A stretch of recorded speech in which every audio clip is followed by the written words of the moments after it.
రేపే ఎంతో శక్తివంతమైన ఏరువాక పౌర్ణమి. జ్యేష్ఠ పౌర్ణమిని ఏరువాక పౌర్ణమి అని పిలుస్తారు. ఎంతో పవిత్రమైన శక్తివంతమైన రోజు ఇది.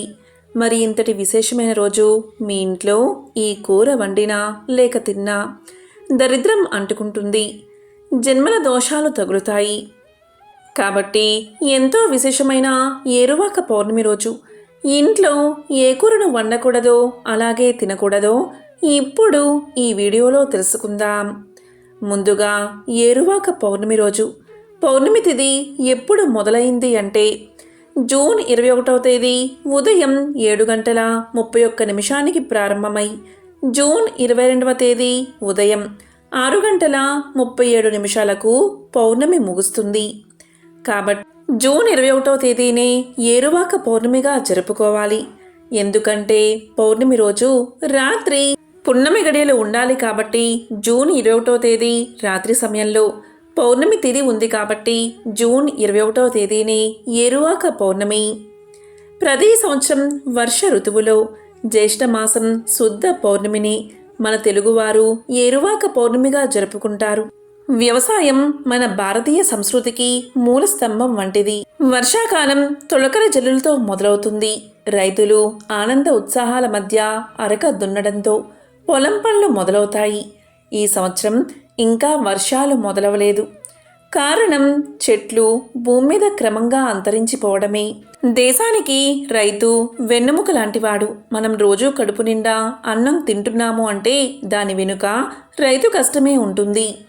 అలాంటి రైతుల పండుగ ఈ ఏరువాక పౌర్ణమి. ఏరు అంటే దున్నడానికి సిద్ధంగా చేసిన నాగలి అని. ఏరువాక అంటే దున్నడానికి ప్రారంభం అని అర్థం. అంటే వ్యవసాయం మొదలు పెట్టడం అని అర్థం. ఈరోజు ఎద్దులను నాగలిని రైతులు పూజిస్తారు.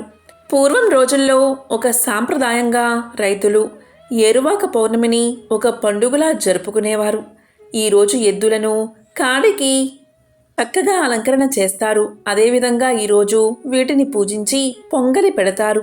ఆ తరువాత రైతులందరూ ఎద్దులను పొలాలకు తోలుకుపోయి దుక్కి దున్నుతారు.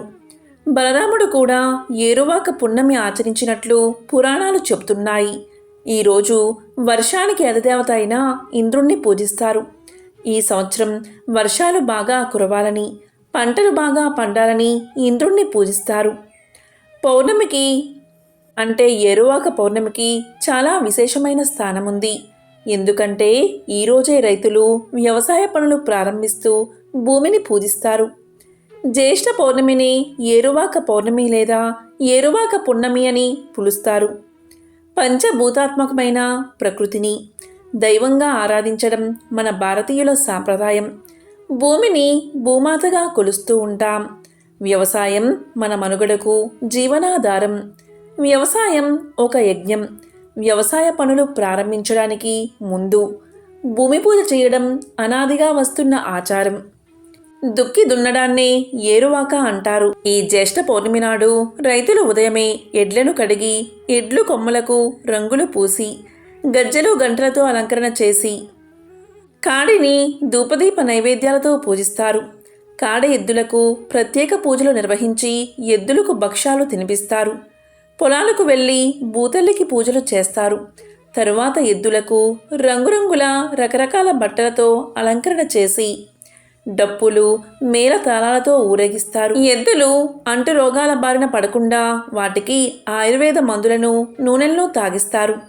నాగలిని సంధించి పనులు ప్రారంభించడానికి మంచి నక్షత్రం జ్యేష్ఠ నక్షత్రమని జ్యోతిష శాస్త్రం చెప్తుంది. ఆ నక్షత్రంతో చంద్రుడి కూడి ఉండే రోజు జ్యేష్ఠ పౌర్ణమి అంటే ఏరువాక పౌర్ణమి. ఔషధాలకు అధిపతి అయిన చంద్రుడు జ్యేష్ఠ నక్షత్రానికి చేరువలో ఉన్న తరుణంలో ఏరువాక పౌర్ణమి శుభ ఫలితాలను కలిగిస్తుంది. మొదటగా పొలాన్ని దున్నుతారు. అదేవిధంగా జూన్ నెలలో వచ్చే పౌర్ణమి రోజు మర్రి చెట్టుకు పూజలు కూడా చేస్తారు. అత్యంత విశేషమైన ఈ పౌర్ణమి రోజు మర్రి చెట్టుకు 5 సార్లు దారం చుట్టి ప్రదక్షిణలు చేస్తారు. ఏరువాక పౌర్ణమి రోజు ఇలా మర్రి చెట్టును పూజించడం వల్ల సంతానం లేని వారికి సంతానం కలుగుతుంది. అందుకే మర్రి చెట్టును త్రిమూర్తుల వృక్షము అంటారు. మర్రి చెట్టును పూజిస్తే త్రిమూర్తులను పూజించిన ఫలితం దక్కుతుంది.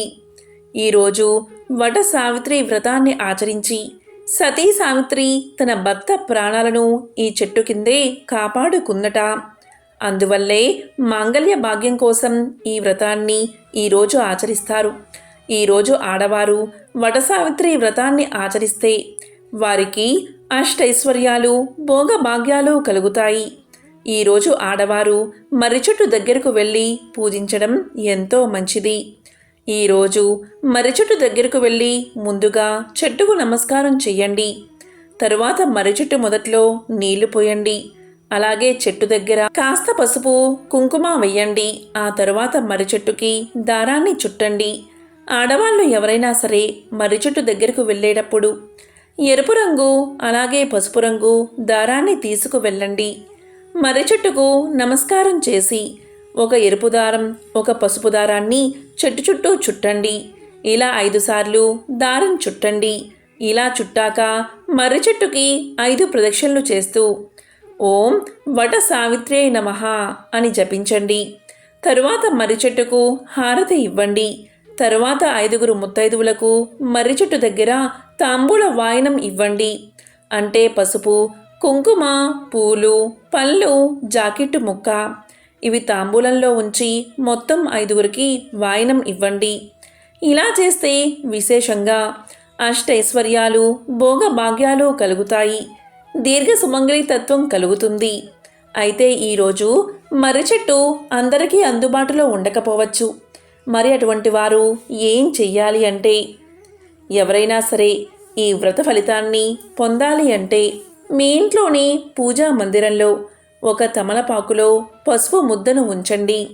ఆ పసుపు ముద్దను అమ్మవారి స్వరూపంగా అలాగే మర్రి చెట్టు స్వరూపంగా భావించి నమస్కారం చేసుకోండి. ఆ మర్రి చెట్టును విష్ణు స్వరూపంగా భావించి నమస్కారం చేసుకోండి. ఆ పసుపు ముద్దనే వటవృక్షంగా భావిస్తూ అంటే మర్రి చెట్టుగా భావిస్తూ ఓం వట సావిత్రే నమః అనే మంత్రాన్ని 21 సార్లు జపించండి. ఆ పసుపు ముద్దకు అక్షింతలతో పూజ చేయండి. తరువాత దానికి హారతి ఇవ్వండి. మీకు వీలైతే మర్రి చెట్టు దగ్గరికి వెళ్ళి పూజించండి. వీలు కాకపోతే ఇంట్లోనే పసుపు ముద్దకు ఇలా మంత్రాన్ని జపిస్తూ అక్షింతలతో పూజ చేసి హారతి ఇవ్వండి.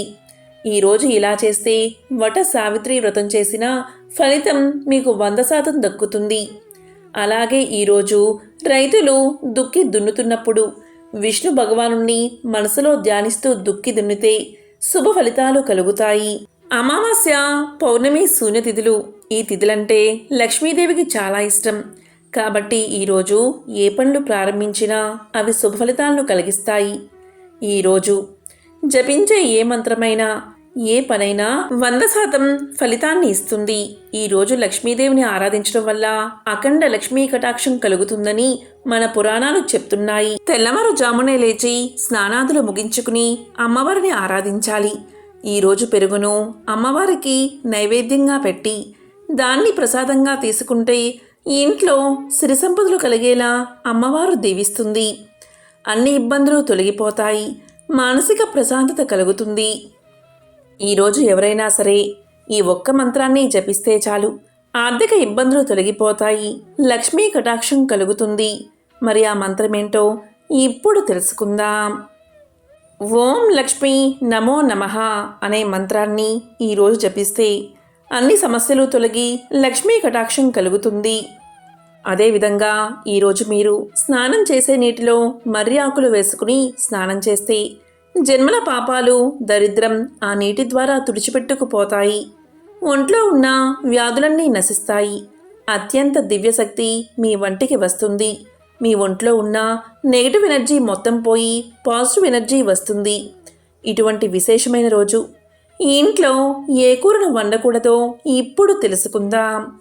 ఎంతో విశేషమైన ఈ వటసావిత్రి వ్రతం రోజు అలాగే ఏరువాక పున్నమి రోజు ఇంట్లో పొరపాటున కూడా మాంసాహారాన్ని అస్సలు వండకండి.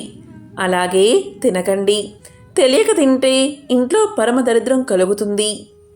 కాబట్టి వటసావిత్రి వ్రతం రోజు ఇటువంటి విధి విధానాలు పాటించి లక్ష్మీనారాయణుల త్రిమూర్తుల అనుగ్రహాన్ని పొందండి.